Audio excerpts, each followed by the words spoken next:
If you've ever had that gut feeling that something wasn't right, something you couldn't quite put your finger on, you'll understand where my story begins. I never thought I'd be the kind of man to say, my wife cheated on me. But here I am, telling you about the most painful chapter of my life. It started with small things. The late nights she said were for work. The way she suddenly seemed glued to her phone, smiling at messages she wouldn't share. I told myself it was stress. I told myself she deserved the benefit of the doubt. We'd been married for almost 8 years. She was my best friend, or at least I thought she was. I remember the night that first crack formed in my trust. She came home at nearly midnight. Her excuse? A work dinner that ran late. But she smelled like expensive cologne. Not her perfume, but something else. I asked her about it. She laughed it off, saying one of her colleagues hugged her goodbye. And I believed her. Because I wanted to. Because it was easier to believe than to face the truth that was quietly eating away at my marriage. If you've ever doubted your own instincts just to keep your world from falling apart, you'll know exactly how I felt. I clung to hope. I didn't want to see what was right in front of me. But as you'll soon hear, the truth has a way of making itself known, no matter how hard you try to avoid it. I think we all have a breaking point, the moment when doubt stops being just a quiet whisper and turns into a deafening roar you can't ignore. Mine came on a rainy Thursday evening. She said she was working late again, but this time, I decided not to sit at home, pretending everything was fine. I drove to her office. My hands were shaking on the steering wheel, my mind racing with questions I didn't want answers to. When I got there, the parking lot was mostly empty. Her car wasn't there. That sinking feeling in my stomach? It was confirmation that I had been lying to myself all along. I didn't know where she was, but I knew she wasn't at work. And that realization felt like the floor beneath me had crumbled. I didn't confront her that night. Instead, I lay awake, listening to the sound of the rain tapping against the window, wondering how we got here. I thought about the promises we made, the life we built, and how it could all be so fragile, so easily destroyed by secrets. The next morning, I saw it. A message pop up on her phone as she showered. Last night was amazing. Can't stop thinking about you. My heart stopped. The sender? A name I recognized. A big-shot VP from her company. A man I'd met at their holiday parties. A man who shook my hand and smiled at me as if I were just another fool. That was the moment I knew this wasn't a misunderstanding. This was betrayal. And in that instant, something inside me changed forever. I don't think anyone can prepare you for what it feels like to see the truth laid bare like that. That message? It echoed in my head over and over. Last night was amazing. Can't stop thinking about you. Every word was like a dagger, slicing through the memories we'd built together. The vacations, the quiet nights at home, the plans for our future. All of it felt like a lie in that moment. I sat there for what felt like hours, staring at her phone. Part of me wanted to smash it, to scream, to wake her up and demand answers. But another part of me, that part was just broken. I felt numb, like I was outside of my own body, watching this nightmare unfold from a distance. When she came out of the shower wrapped in a towel, smiling like nothing was wrong, I realized how good she was at pretending. How many times had she looked at me with that same smile while thinking of him? My stomach turned at the thought. I didn't say anything right then. I couldn't. I needed time to process, to think. Because I knew one thing for sure. If I confronted her in that moment, I'd be acting out of raw pain. And I didn't just want to react. I wanted to make sure they both understood the consequences of their betrayal. I was no longer the naive husband she thought I was. No, I was someone who was about to change all of our lives forever. That night, I didn't sleep. I just lay there, staring at the ceiling, listening to the soft sound of her breathing beside me. It was surreal. How could she sleep so peacefully after what she'd done? I felt like my whole world had collapsed, but she was dreaming, probably about him. That thought alone made my chest ache. I knew I couldn't let this go. I wasn't the kind of man to sweep something like this under the rug and pretend everything was fine. But I also didn't want to explode in anger and lose control. I wanted them both to feel what I was feeling, to understand what it means to destroy trust. That's when the idea hit me. If this man, the big-shot VP she was sneaking around with, was so comfortable wrecking my marriage, maybe it was time his own wife knew the truth.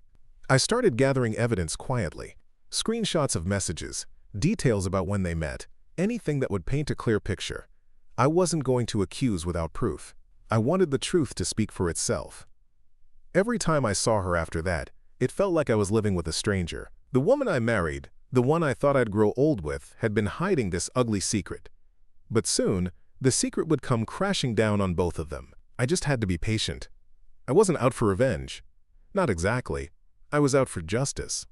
And I was determined to make sure they faced the consequences of their choices. It took me a few days to gather the strength, and even longer to collect the evidence I needed.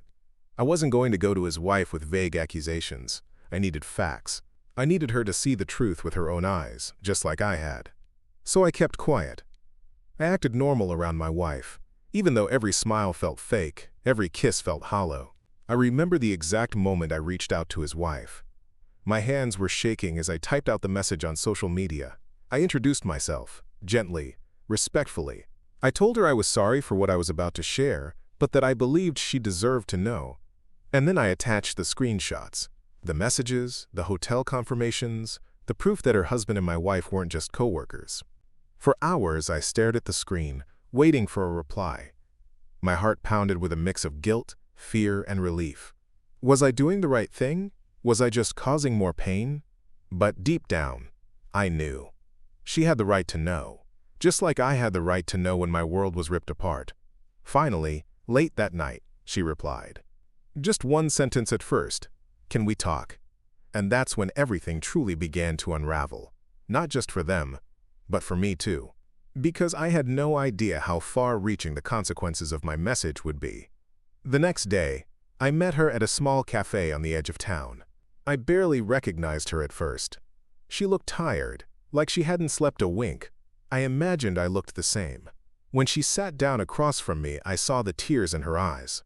But she wasn't angry. She wasn't blaming me. She was just broken. Like me, she thanked me for being honest. And then she showed me something that made my stomach twist. She'd suspected him for a long time. She had pictures of him with other women. Not just my wife. Others too. I wasn't just uncovering an affair.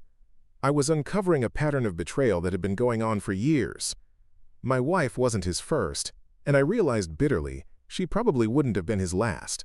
We sat there for over an hour, two strangers bound together by heartbreak. We made a decision. No more secrets. If they wanted to destroy our families, then they could deal with the wreckage. We weren't going to cover for them. That night, she went home and confronted him. And I did the same with my wife. I'll never forget the look on her face when she realized I knew. The panic, the guilt, the shame. But it was too late for apologies. The damage was done. The truth was out. And that's when the real fallout began. I wish I could tell you that after the confrontation, I felt relief. But the truth? The house felt heavier than ever. My wife tried to explain, tried to cry her way out of it, but all I could see was the betrayal. Every word out of her mouth felt like poison. She kept saying it was a mistake, that she loved me, that she didn't want to lose our life together. But how could I believe that after what she'd done? At the same time, I started hearing from his wife.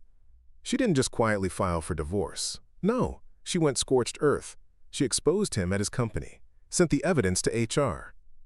Turns out, the VP wasn't just cheating on his wife. He was breaking company policy by having affairs with subordinates. By the end of the week, the man who had been so smug, who thought he could do whatever he wanted without consequences, was out of a job. And his reputation? Destroyed. No one wanted to be associated with him. And my wife? Well, when the affair became public knowledge, our friends, our community, they turned cold. She'd wanted excitement, but what she got was isolation. People she thought were close to her avoided her. She went from being the woman everyone admired to the woman everyone whispered about.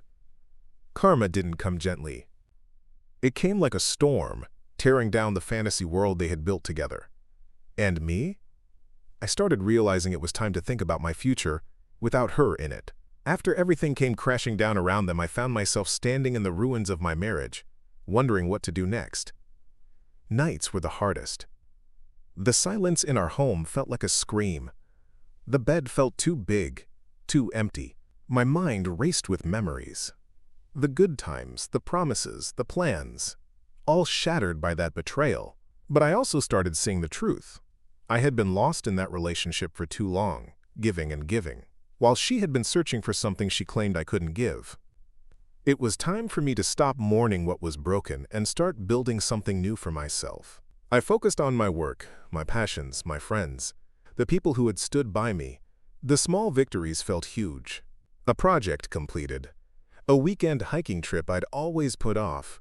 Reconnecting with old friends I'd neglected because I was too busy trying to keep my marriage alive. Meanwhile, the fallout for her and the VP only got worse. She tried to reach out to mutual friends for support, but they kept their distance. He tried to start over in a new company, but word about his affair and ethics violation followed him like a shadow. No one trusted him anymore. His wife? She took him for everything he had in the divorce. And me? For the first time in a long time, I felt free. It wasn't easy, but it was real. I was no longer living in a lie. And I was ready to close this chapter on my terms. Just when I thought the dust had settled, karma had one last move to play. I was at a cafe one afternoon, enjoying the peace I had worked so hard to rebuild. That's when I overheard two people at the next table gossiping about him, the former VP. Apparently, after his divorce, his reputation tanked so badly that no company would touch him. The affair wasn't just a personal failure. It had become his professional downfall. He'd tried to start his own consulting firm, but no one wanted to associate with a man known for dishonesty at work and at home. And her? My ex-wife had moved out of state, trying to escape the whispers and judgment. But small towns have long memories. She couldn't seem to keep a job. Employers were wary, colleagues cold. I didn't feel joy hearing it. Just closure. They had made their choices. The consequences had caught up to them. But the real twist? That day, sitting there with my coffee, I realized I no longer cared. I wasn't angry. I wasn't hurt. I was free in a way I hadn't been for years. I didn't need revenge. Karma had handled that for me. What I needed was to live honestly, fully, and without the weight of their betrayal on my shoulders. So, I paid my bill, stepped out into the sun, and walked away, truly ready for my next chapter. After everything, the heartbreak, the betrayal, the chaos, I found myself standing at the edge of a new life. The weight of their lies, the sleepless nights, the endless questions of, why me? They began to fade. What remained was clarity. I moved to a smaller town where no one knew my story. I focused on rebuilding me. I started volunteering at a local youth center, mentoring kids who had been through tough times. Somehow, helping them heal helped me heal too. I channeled my pain into purpose. I learned that forgiveness wasn't about excusing what they did. It was about freeing myself from their control. In time, I met people who valued honesty, kindness, and loyalty, traits I once took for granted. I formed genuine friendships. And eventually, I met someone who showed me that love doesn't have to come wrapped in lies. But most importantly, I learned to love myself again. If you're watching this because you've been betrayed, please hear me. This isn't the end of your story. Pain will shape you, but it doesn't have to define you. One day you'll wake up and realize the storm has passed, and the peace on the other side, it's more beautiful than you can imagine. Thank you for listening to my journey. I hope my story helps you find strength in yours.